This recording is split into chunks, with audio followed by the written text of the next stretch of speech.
Hey everyone, Eric Watson here, freelance writer, player of games, writer of words, recorder of videos, and tabletop role-playing aficionado. In this Kickstarter review video, we're going to look at Capes and Crooks, a 5th edition superhero RPG designed by Justin Handlin and Crit Academy, currently seeking funding on Kickstarter. This review has been sponsored by the publisher, and a sample preview copy has been provided. If you enjoy my videos, consider supporting me via patreon.com/RogueWatson. What is a 5e superhero RPG? Well, it is a conversion of the D&D 5th edition rules via the Open Gaming License into a superhero RPG. So the full product is going to be over 300 pages, again, according to the Kickstarter page, and is going to provide 10 origins, races, 10 roles, or classes, 10 alter egos, backgrounds, 75 at-will powers, 100 superpowers, 25 signature powers, 75 enhancements, or feats, 50 NPCs, 2 adventures, as well as maps, character sheets, and pre-generated characters. Now, this sample preview digital PDF is only about 100 pages and does not include any art whatsoever. It only has a handful of NPC stat blocks. It does not have any maps, character sheets, or the adventures. What it does have is most of the rules material, if not all the rule material, for creating characters, as well as everything that is relevant from 5th edition, which is probably about half of this book, maybe a little bit less than half. So if you're familiar with D&D 5e, it uses the D20 system. It uses, skill proficiencies, hit dice, all of these things. I'm not going to teach you how to play D&D. Hopefully you're already familiar with the quote unquote world's greatest role-playing game and you're interested in a superhero version of 5th edition. I think, based on what I have been able to review, which is mainly just the character creation aspect of it, Capes and Crooks looks very exciting. I am someone that really enjoyed playing superhero RPGs, especially in the 2000s, where you could make your own superheroes like City of Heroes and Villains and Champions Online, circa like 2008 or 9. Even the Freedom Force games, it was really fun when you could design your own heroes and you could mix and match whatever, costume pieces and power sets that you wanted. And that, at least the mechanical part of it, obviously you can mix and match costumes as much as you want, works out really well in Capes and Crooks because it unlocks all of the different spells and powers, and you can just equip whatever you want on your characters without a whole lot of prerequisites involved, which is a huge plus for me, for someone who really enjoys the character creation aspect of superheroes. And really, it's one of the best elements of playing a superhero RPG is being able to make your own superhero and really define what they can do without being restricted to a certain kind of class. That being said, there are roles to be found here, so you can still generally defined if your character is a support class or a controller or a melee fighter or something like that. But you can still mix and match a lot of the feats and the powers to create your own hero, which is pretty nice. So we can comment on what I've seen so far, which is what all my pros, cons, and final verdict and review will be about, which is, again, mainly character creation. There's a page of lore and information about the world that we're looking at here. Hopefully there's going to be more. Obviously there's going to be adventures, so there's going to be a lot more information about this world, but it's basically our modern, it's Marvel world or DC or something, where it's the modern world plus superheroes. In this case, the actual reason for superheroes is a bit like Shadowrun, which is, in Shadowrun, an event happened that added magic to the world. It turned people into orcs and trolls and things and elves, and then society kept increasing on the technological side of it. So that's why you get the mix of kind of the sci-fi tech with the magic spells and fantasy races. And this one is very similar to that, where an event happens that just explodes superhero-dom amongst people. Something like 10 to 20% of the population. It's not like that rare. Suddenly becomes super powered, and then of course people are turned into mutants, and there's mutations and monsters and all these things. Just kind of happens for reasons. And now we are, I believe, 25 years later, where these deviants, which are all anybody who's got these power sets, it's like people, they can be good and bad. And there's these mega cities have been created that are the ones that are able to kind of withstand this cataclysm of people becoming super powered. And think about a lot of people just wouldn't be able to control their powers and just ends up being bad. That was like every third X-Men story is about an Omega mutant who blows things up accidentally and you have to calm them down. And this is part of having, it takes place basically in cities where you are part of the defense force to repel a lot of the threats that you deal with. That's about as far as I know based on this one page thing, which is fine. I mean, I like Shadowrun's, origin creation just fine, and I think it would probably suit this world well enough, but I can't comment any further because I don't know much more about the lore.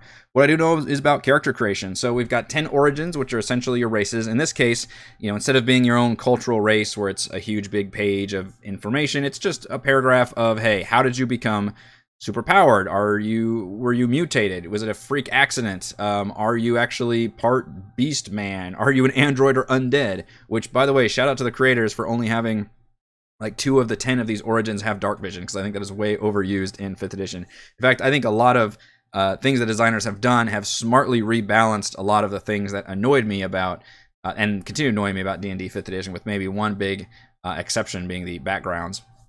But this is an example of one that I think does pretty well, because dark vision was way overused. And they just usually have, one extra ability or maybe 2 that help, define that character, but otherwise you can mix and match just fine. There's no prerequisites at all.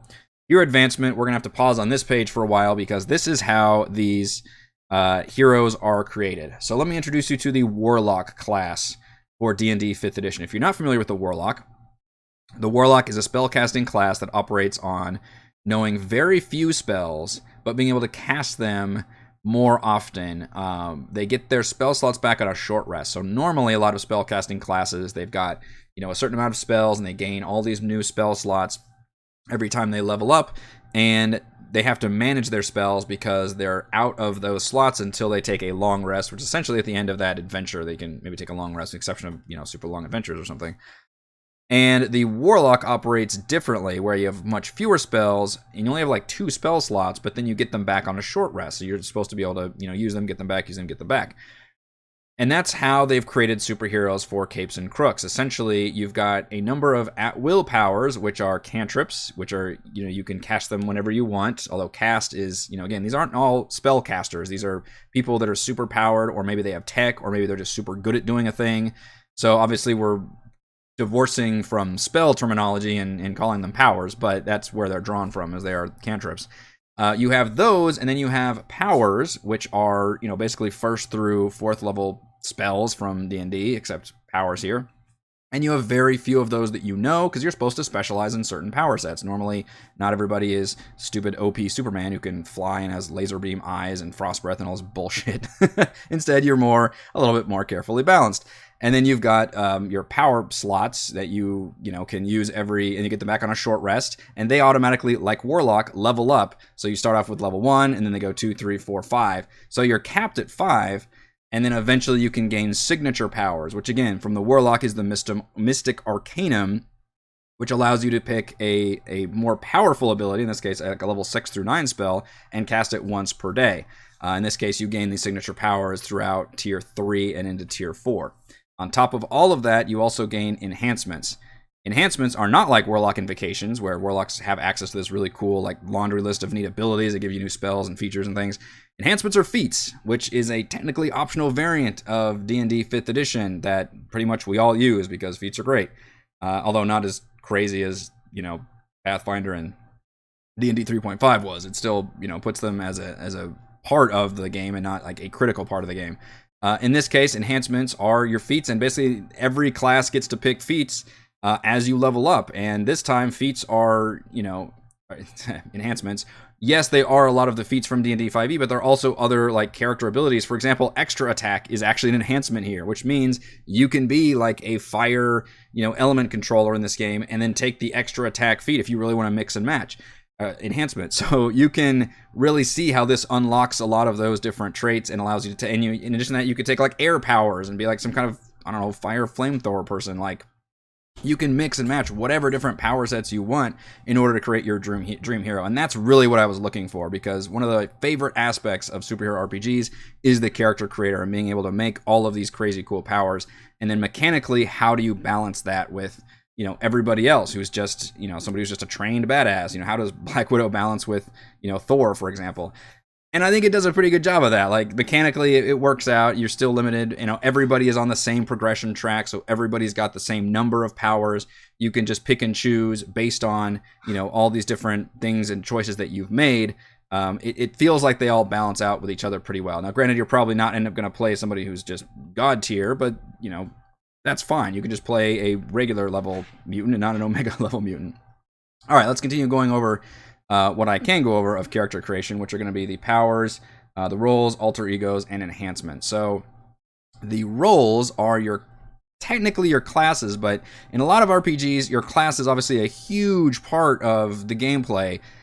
Not so much. I mean, yes, it's still an important part here. It's still choosing your hit points. It's choosing different abilities you get as you level up. In this case, it's the role powers you can see, which are at 1st, 3rd, 6th level, 10th level.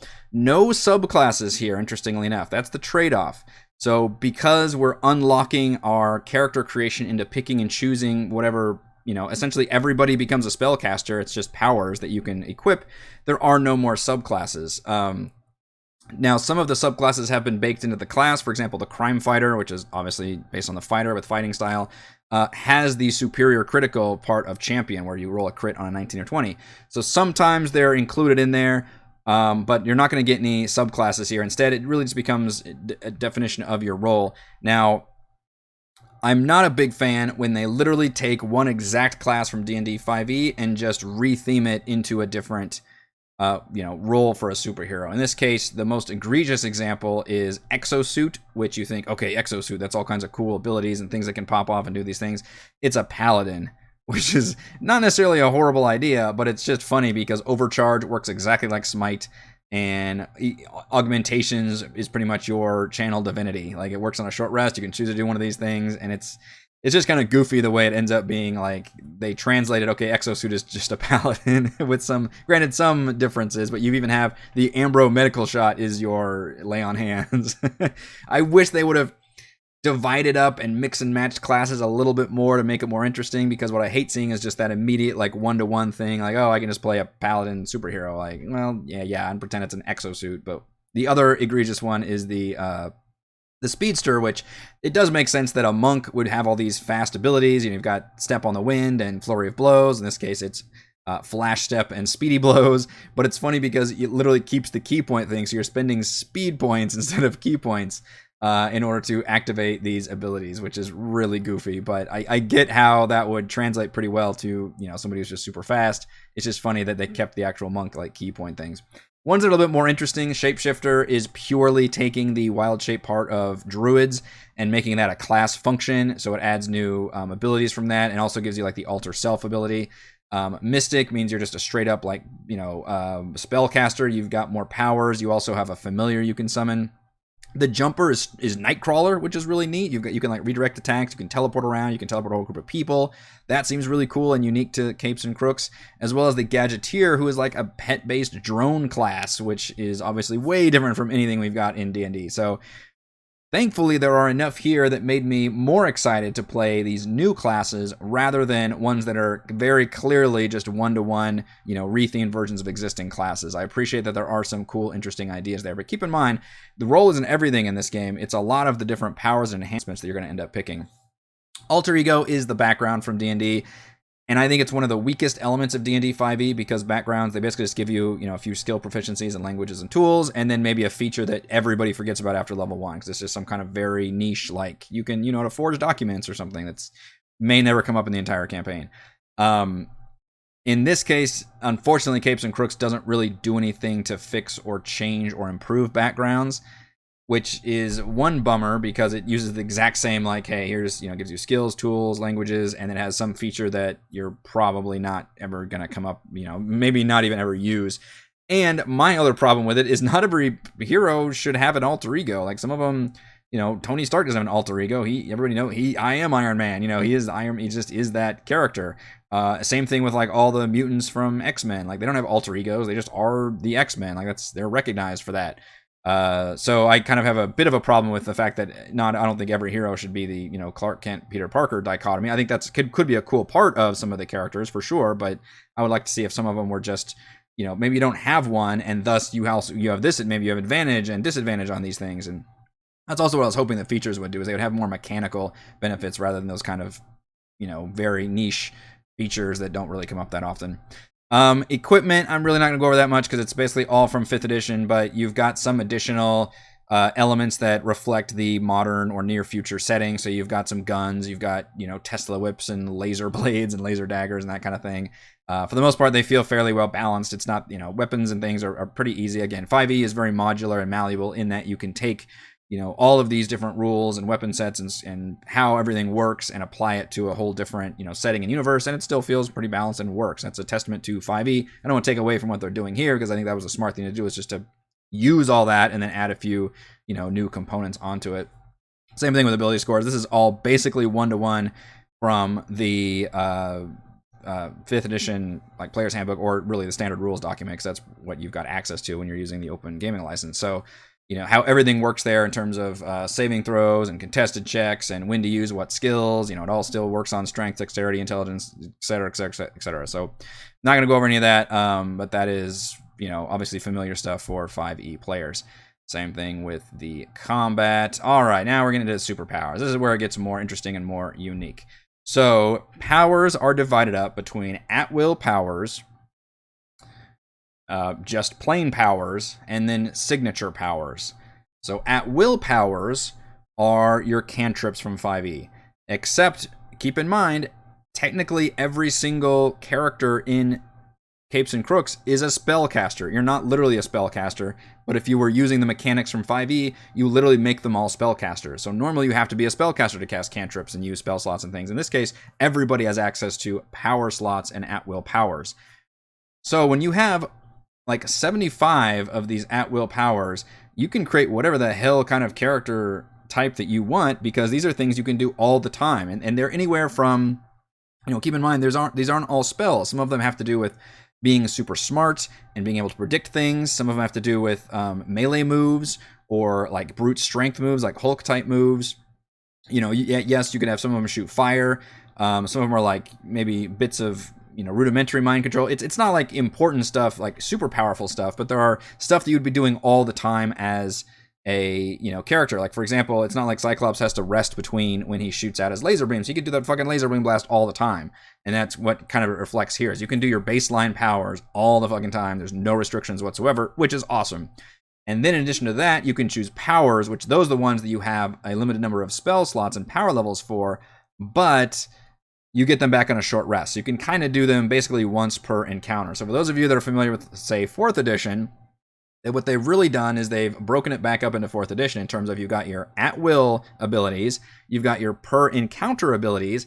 Technically, back on a short rest doesn't necessarily reflect per encounter, but a lot of folks have, battle, short rest, maybe, in which case they become per encounter. And then you've got your signature powers, which you don't even get to level 11, and you only get one of those. Now, there's a bit of confusion here where I believe you are supposed to only use them once per long rest, but it does a poor job of explaining how that works. It even says you can choose a power and turn that into a signature power, in which case I'm not even sure how that works. That was only a paragraph that I read in here. So I'm still confused exactly on how signature powers are supposed to work, because it's not technically detailed out very well. I'm using my meta knowledge from 5e to say, okay, if this works like the Mystic Arcanum, it means you can just use one of these signature powers once per day. So those are your big once per day abilities, and those are basically your level 6 through 9 spells. A lot of them straight up 9th level spells, like Foresight and Meteor Swarm and Force Cage and all these things. So those are your big moves that you're only going to do pretty much in the final boss fights. But with all those powers combined, you can really create whatever the hell character you want. And I was really impressed. Specifically, I want to go back to the at-will powers, because those are the ones we're using all the time. So in 5th edition, your cantrips upscale to keep up with, basic attacks from warriors. However, when they upscale, and it's by, I think, 5th, 11th, and 17th level, they gain usually whatever, just the more damage dice that they do. It's hey, when you get to this level, they do this much more damage. When you get to this level, they do this much more level. And that's it. That's how it scales. And the designers very, very smartly decided to say, okay, we're going to keep the upscaling thing. We're going to make it a lot more interesting for Capes and Crooks, because we want you to be able to use these powers all the time and have them be a lot more interesting and get you more familiar as your character is using these powers, being able to do more things with them, which is really cool. So yes, you're going to see a lot of 1-to-1s when it comes to these at-will powers, such as, I have to go to my notes about what I wrote.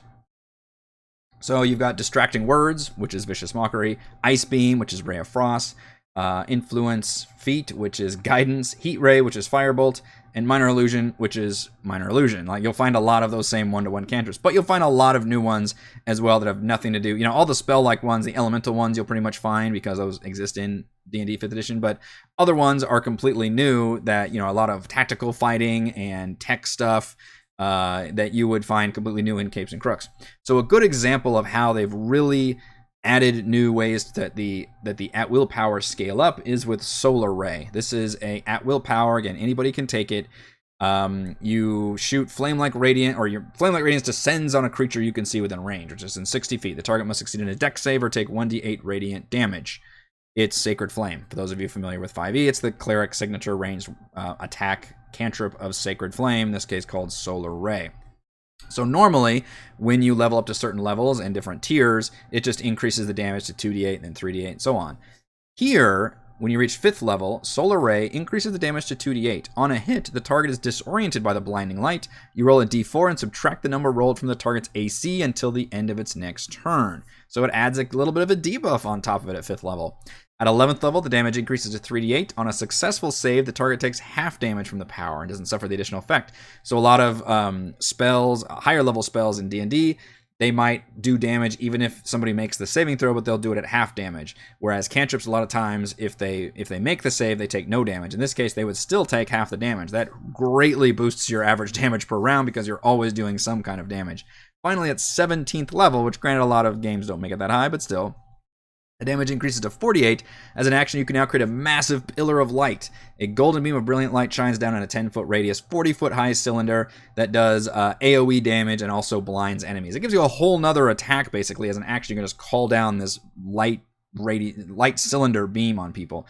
That is crazy cool that it unlocks all these new abilities. It really feels like every single one of these at-will powers has its own skill tree, although technically it's a linear, tree as you just go up. But I thought that was really impressive and a neat concept for making this different than just straight up 5th edition where it's like, all right, you're just going to do damage as you go up. Instead, you really have to look at these abilities and say, oh, wow, look at all these different things I can do and new abilities I unlock just based on my at-will power. So I was very, very impressed with that. And you've got just dozens and dozens of these powers with which to help transform your character into whatever you want. So enhancements are your feats, and this is another example of how the designers have done a good job rebalancing feats from 5th edition. Feats are great, but there is a lot of feats that nobody picks because they're just kind of dumb and stupid and they're underpowered. And then there's some that everybody picks because they're too powerful and they're just so important and critical. I feel like this one does a decent job. Yes, there's some that are just going to be better than others depending on what you value. If you value just straight combat, you're going to be taking the more combat-based ones. But in this case, for example, like you can take Agonizing Blast. When you make a ranged power attack, add a d4 to the damage it deals on a hit. You don't have to just be the Warlock Eldritch Blast with that additional ability in order to get this. You can just be any single attacker. You just want to say, man, I want my main thing to be me shooting, ice beams out of my eyes or out of my mouth or something. And I want to be just really good at that. Then take that enhancement and do more damage. You can grow additional appendages. You can gain new different bonus actions and different defensive abilities. One thing it does really well is it changes a lot of the more skill-based ones. So instead of having a bunch of very niche, features to do with that skill, it'll be like, hey, you gain proficiency in these skills, and then you gain adept points that let you basically have your own bardic inspiration. You roll a d6 whenever you're using one of those skills. For example, an athlete or actor or acolyte, for insight, religion, deception, performance, whatever. You can actually roll an additional d6 and expend this basically kind of a lucky die almost, and add that to the skill check. I think that's a really cool idea and helps balance and maybe make people care about, like, hey, I really want to be good at deceiving people with this character. He's all about being a trickster and stuff. And I think actor would be a really cool enhancement to take because you get those extra adept points and makes it more interesting for the player to say, okay, I'm going to use an adept point here and roll my dice and then see what I get. I think that's a really cool and not too complex addition for rebalancing a lot of those feats that really nobody friggin' took in D&D 5th edition. And then signature powers, like I said, all your top of the line. It's your regenerates, your storm of vengeance, meteor swarm, your high level abilities. This is the one section that I was confused on because it says on the hero advancement you gain signature power 6th level, signature power 7th level, etc. But all of these don't have levels. They're just say here's the signature power, and they don't have like scaling or anything like that. So I'm not sure what the scaling is here, and it also doesn't technically, unless I missed it somewhere, It doesn't say anywhere how often you can use these or what the mechanics are specifically. I'm taking my meta knowledge from the Warlock to say if it's like Mystic Arcanum, then you can just cast one of these per day and it doesn't take up a spell slot. But I don't think it specifically, or a power slot in this case, I don't think it specifically says that anywhere in this rulebook. I may have missed it, but I did see some confusion about how these signature powers work. But the idea was, normally they didn't want players to be able to cast these kind of spells on a short rest, obviously. So these are your big ones per day. Okay, you're gonna have to long rest in between being able to cast these huge, big, Super Saiyan type power moves, which is totally fine. I think that's pretty well balanced. And that is pretty much what I can comment on for Capes and Crooks. We only get a handful of NPC stat blocks, and these are a whole lot of like minion type henchman rolls, which is perfectly fine. The final product should offer a lot more when it comes to NPCs and stat blocks, as well as world building and adventures and all of that, character sheets. I can't comment on any of that. All I can comment on is the character builder part of it, and how it feels for balance-wise, and does it make me excited to make a superhero character that uses the 5th edition rules, which is something I'm very, very familiar with, and the answer to that is basically yes. For the most part, I think this does a really, really good job for that. So let's go over my pros and cons for Capes and Crooks. Pros: 10 origins, 10 roles, dozens of enhancements, and over 200 powers to craft your perfect superhero. With all of those features and the ability to mix and match them, I do feel like it's satisfactory. Thoroughly checked that box of me being able to create my own superheroes. In fact, real quick, I can go over the ones that I kind of made in my head based on my old characters from, I think it was Champions Online was the last one I played. So Tombstone will be an undead crime fighter who would wield dual pistols, of course. He could have the Sure Strike and Prediction at will powers. His first level power could be a Shield or Tormented Agony, and he would have the Quick Draw enhancement. Another one would be K-9, who is a beast man. I think I would go with Gadgeteer, even though he might be more of an exosuit, just because I like the Gadgeteer class. At-will powers could include Micro Missile and Tactical Computer. His actual powers could be Concussion Beam or Emergency Ambro Medical Probe. And for an enhancement of the Integrated Weapon Armament, which was a really cool one that allowed you to manifest whatever martial weapon and be proficient with it as part of like your, super suit or something. And finally, Depth Charge was a freak accident element controller, probably use water, could have kinetic blast and telekinetic push and pull, and his power would actually be probably shield as like a force bubble, and of course he would be amphibious. My kind of his powers were from the dark depth of the crushing ocean. So I like that I could make all those cool heroes that I fondly remembered from a decade ago using the rules that were present in this 5e conversion, which was really fun. Pro: several new role ideas unique to Capes and Crooks, such as the drone-using Gadgeteer and teleporting jumper. Not all of them were I was super excited about and less thrilled about the ones that were just immediate one-to-ones, but there was enough interesting ones and, remixes or completely new classes that I was impressed with. Pro: at-will power scale as you level, adding additional effects along with increased damage. I really love the way all the at-will powers were created, the variety there, and the fact that all of them scaled and added different abilities as they did so. Finally, enhancements are smartly rebalanced feats from D&D and better integrated into hero advancement. We like feats from D&D 5th edition. Not all of them were great. This time, I think, was a great opportunity to say, all right, let's look at these feats. How do we fix them? Or how do we take things from other subclasses or characters and turn them into feats, and then make it so anybody can pick and choose whatever feats or / enhancements here that they want in order to help build their hero, and I think that works awesomely.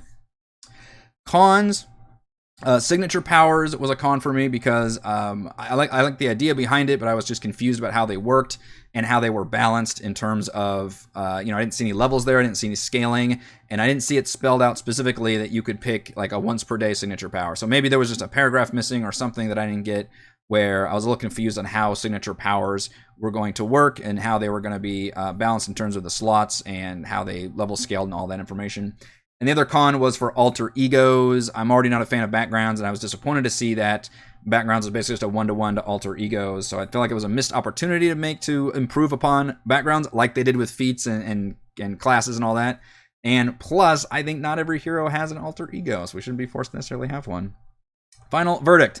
By utilizing 5e's Warlock as a baseline, rebalancing feats as enhancements, and offering dozens of powers to mix and match, Capes and Crooks creates an effective superhero character builder and the critical foundation for a worthy superhero tabletop RPG. Thank you to everyone for watching this video review. You can see my written review at roguewatson.com. You can watch more reviews and follow our own D&D adventures here on my YouTube channel. You can support my work at patreon.com/roguewatson, and you can check out Capes and Crooks on Kickstarter right now. Thank you.